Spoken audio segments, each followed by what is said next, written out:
Where does the process of making a great wine really begin?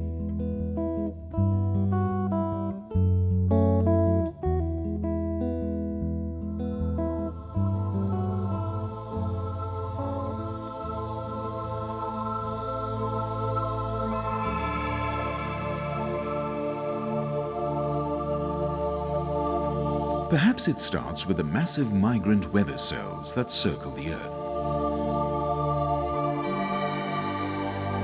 Sweeping down from the polar fronts, iced winds drive northward and dominate the winters.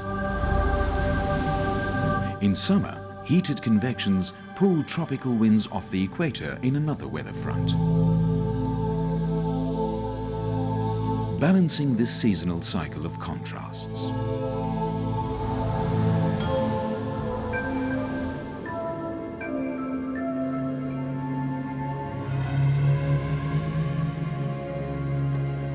Chilling winters with cool tempered springs follow late heated summers to sudden rapid falls in autumn.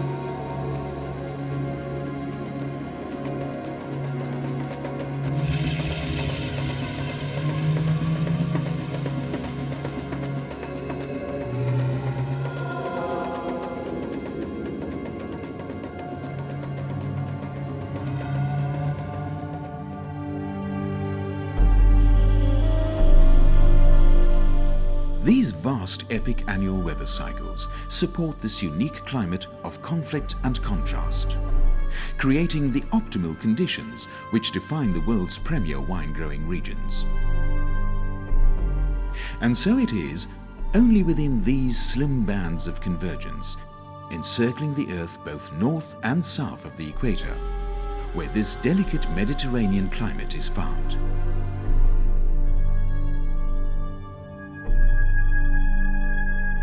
Compulsory to the victuals of growing the miraculous vine.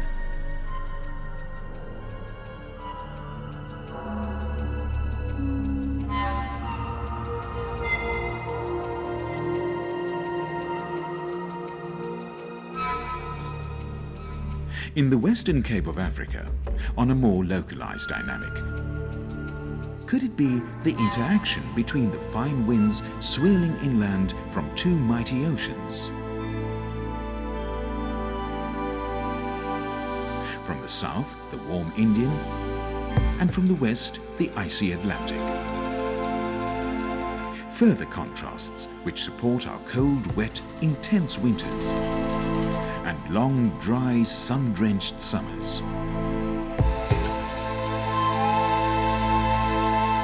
Subtle ocean zephyrs cascading over massive mountain ranges and rolling foothills reach the valleys and flatlands over an unusually diverse terroir.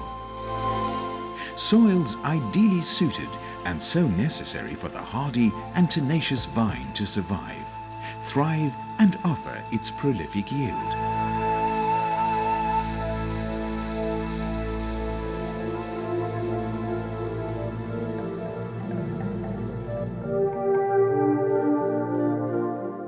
But perhaps even more localized still, great wines start somewhere in the rugged region we know as Paarl, where a unique mesoclimate exists. A small verdant pocket of land nestling at the base of the Paarl and close to the historic towns of Wellington and Paarl, where red cultivars thrive amidst rolling wheat fields, interspersed with spring's colourful flourish of fynbos blooms.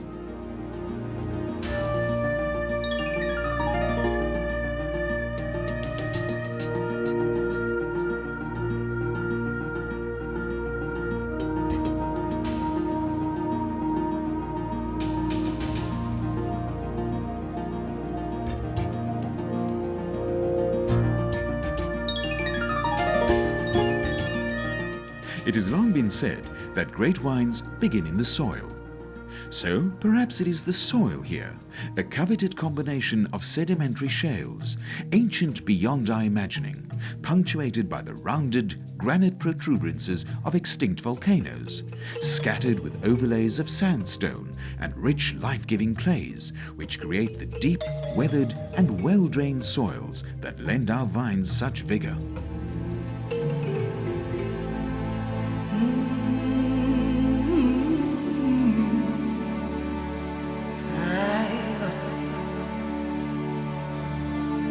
Finally, could the secret to great wine possibly lie within a perfect marriage? That of carefully selected robust red cultivars and an ideal environment in which these vines flourish and bear fruit.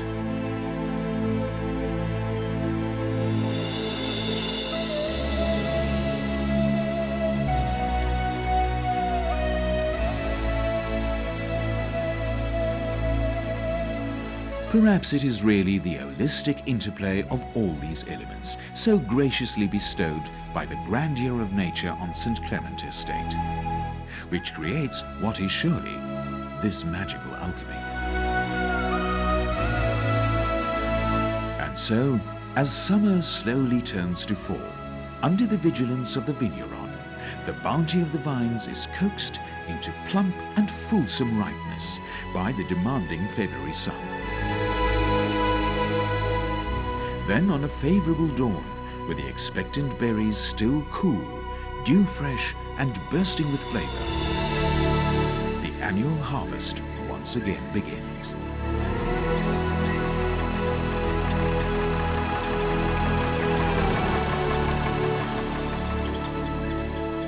I purchased St. Clement's in 1994 with the idea of it being a table grape production facility. However, since finding out that there's a lot of clay and volcanic rock in the soil, which is advantageous in growing good red wine grapes, I've since decided to see what kind of wine grapes we could make.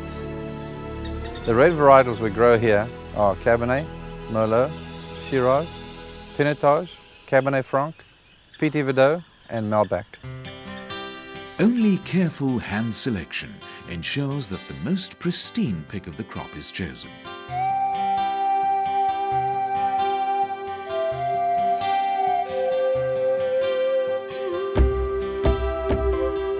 With the berries carefully severed from the vine and slowly, bunch by bunch, row by row, and acre upon acre, the culmination of one of nature's masterpieces makes its journey to the winery.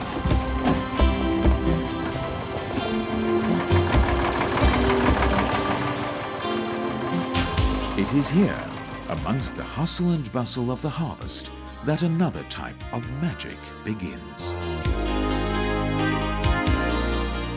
With the naked, flavor-filled fruits freed from their burden of leaves, stems and husks, it is time to enter the cool inner sanctum of the winery, where their rich, potential-filled juices can be liberated. From this point onwards, the grapes embark on another journey. And in the still chill of the stainless steel tanks, the transformation begins. The swollen berries shed their skin, releasing their vibrant juice. And so begins what will be wine.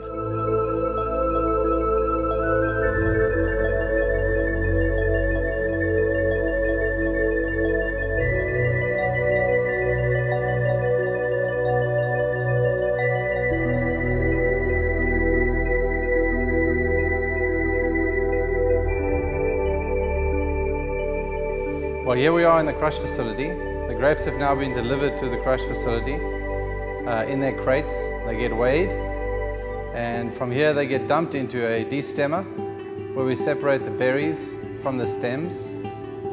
It's very important to separate them because you do not want all the greenness affecting the sweetness of the juice. The berries get separated and in a pipe gets pumped all the way from the destemmer into the crush facility, where it now enters into the tank Inside this fermentation tank is where the berries stay almost in their complete form, where the juice will then flow out of the berry, and during this cold stabilization process, keep the temperature constant. We do not want the fermentation to happen as fast, so what we do is we cold stabilize the temperature of the juice by controlling the temperature in these bands that you see that run around the fermentation tank. They will then remain in this condition for about 2 to 3 days to let it cold soak. After this, we inject the tank with yeast, which now starts the alcoholic fermentation. But the process is not complete. In the quiet maturation of the cellar, redolent of fragrance of older harvests, the rough young fledgling wine is tempered through long taming rest in handmade casks of French oak. Now, once the fermentation process is complete in the crush facility, which means there's no more sugar left in the wine, we now transport this wine from the crush facility down here to the aging facility, where we now mature this juice in French oak barrels from 18 to 22 months. We have new barrels here, barrels that have been used once, barrels that have been used twice before, in which we age the wine. After about 5 or 6 months in the barrel, we pump it upstairs into one of those stainless steel tanks.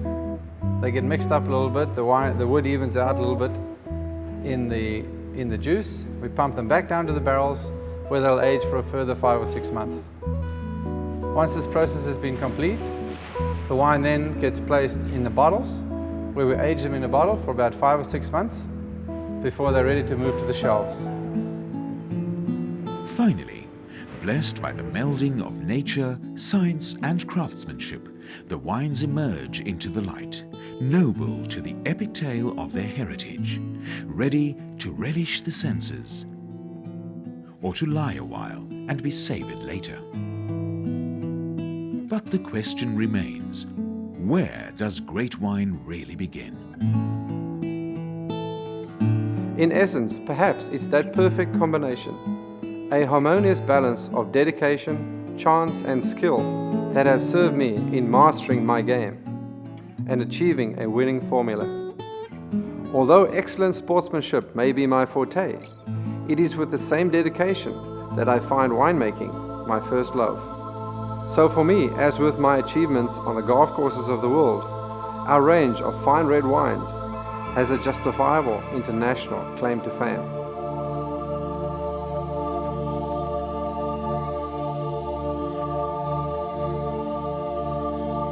Well, here we come to the finished product. We produce a Cabernet, a Merlot, a Shiraz, and the Bordeaux blend. This is the wine that's made from a much lower yield in the vineyards. It's a blend between a Cabernet, Merlot, Cabernet Franc, Petit Verdot, and a Malbec. These wines get aged in the French oak barrels for 18 months. These barrels only get used once to age these wines. That is what produces a world-class wine. The Par Excellence, being our flagship wine, has achieved some very high ratings. It's achieved 90 points in the Wine Spectator and also 4 stars in the John Platter Guide.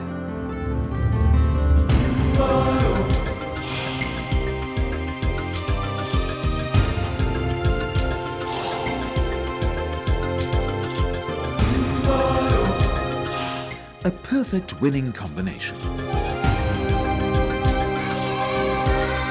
We invite you, our guests, to come and revel in the idyllic rural tranquility and unsurpassed vistas of St. Clements, nestled at the foot of the Paarl.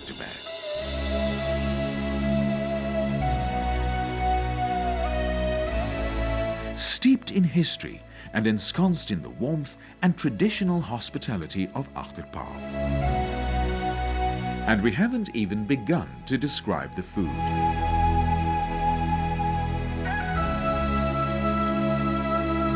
Imagine all this, enhanced by the knowledge that great wines really do begin right here at St. Clements, where David Frost himself helps craft some of South Africa's globally acclaimed wines.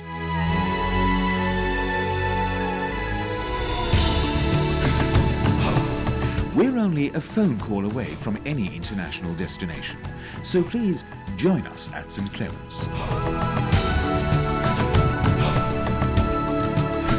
We're looking forward to sharing with you the secret of a winning combination.